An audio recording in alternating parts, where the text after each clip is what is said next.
Hey guys, this is Don with the Bare Basics, and finally we've come to it, the fourth video in the series for camping gear. Today we're going to be talking about camping gear line 3. We've already talked about the 5 C's of survival.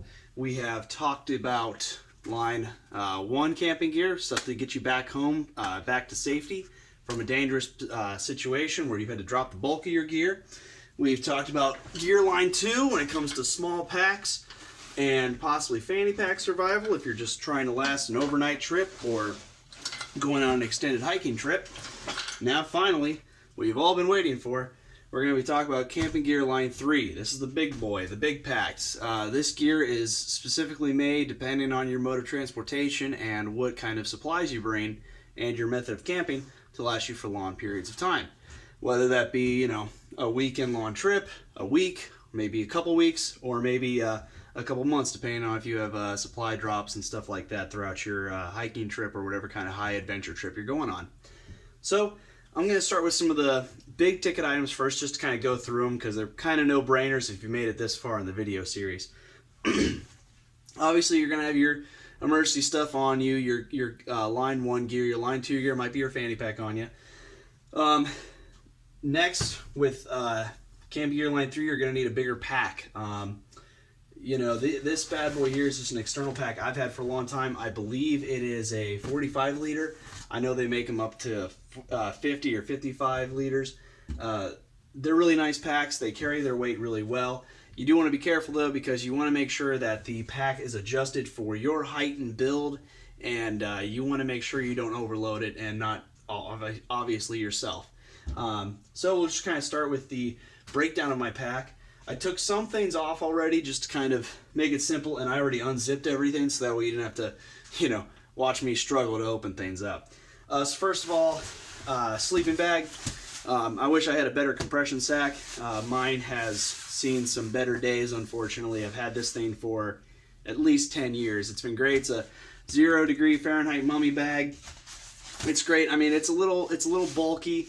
Like I said, my compression sack, you can kind of see it's been tied together in a couple spots and lashed together, so it's seen some better days. I probably need to get a new one of these, but I've had this pack for years. It's great for winter camping. Obviously, if I'm going even summer camping, I honestly don't mind taking this because I won't sleep in it, but I will sleep on it because it's very nicely padded. However, obviously, if we were going for a more lightweight situation and we're not doing winter camping, obviously I'd have a smaller pack with me or a smaller sleeping bag.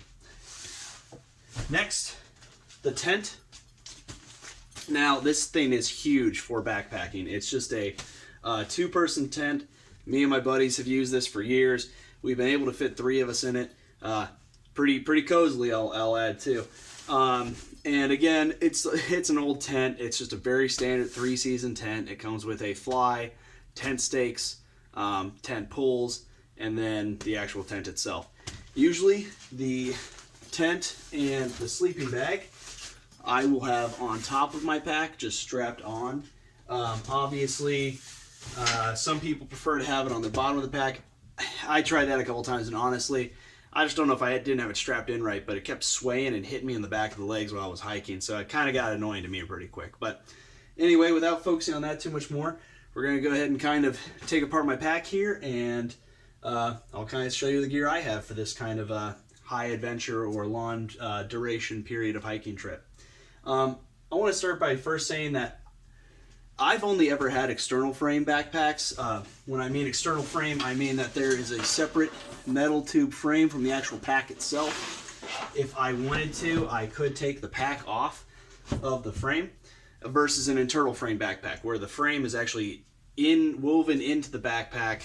They're usually much longer or taller and thinner than this wide bad boy here, but they have a lot less pockets, and I'm a big fan of compartmentalizing my gear. I like to be able to kind of organize it to, if I'm in a certain situation, I know exactly which pocket or which part of my pack has what I need to get out of that situation. Just in my case, with my 4 pockets here, these bigger ones up top and then these small ones on bottom, I've made the outside pocket stuff that I may need while I'm hiking. For example, I guess we'll go ahead and start with one of the small pockets here. It had to be mentioned at some point in time during one of these videos, but call that one I call that one the bathroom pocket. Basically, all I have in that pocket is some wrapped up toilet paper. This is just a Coleman brand toilet paper for camping.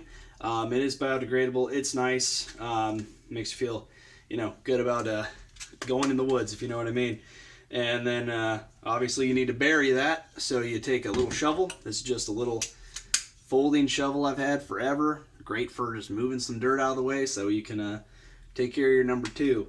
And then when you're all done with your business, just a nice thing of hand sanitizer just in that pocket. So I'll kind of keep that over there. Next little pocket, you'll recognize some of this stuff from my previous videos. I kind of call this my junk pocket. It's just kind of gear I think I could use possibly on the trail, but hopefully I wouldn't necessarily have to have it right away. So first of all, I've got just my small pocket compass in there. Just, if I'm normally on the trails I go, I make sure I have a pretty good idea of the orientation I'm going on the trail, and I can recognize certain landmarks or familiarize myself with the trail markers. But obviously having a compass ready to go in case I ever do misplace myself is great to have. Next, I have my little boot lace lashing tool. I think I showed you guys this in the 5 C's of Survival video. I just made this, if I was hiking and for some reason I needed help, I don't know, going up a slight hill and there's a tree in front of me and I'm able to wrap this around it so I can help pull myself up while I'm carrying my fat pack here. Or, if I'm trying to drag a piece of wood along with me for some reason, I could also tighten this up to do that as well. So that's just kind of something I have just in case I need it. I have some reflecting tape in here to use for signaling if for some reason I am stranded. Perhaps I've sprained my ankle or hurt my leg or am trapped somewhere and I can't really move around too much, but at least if I've got my pack on me, I could possibly get the reflecting tape out and make a small signal with it if I needed to. I'll obviously use them in conjunction with my signal mirror. And then, just like I said, junk drawer, so got a little bit of duct tape too. Why not? All right, we'll go ahead and move on to this pocket here.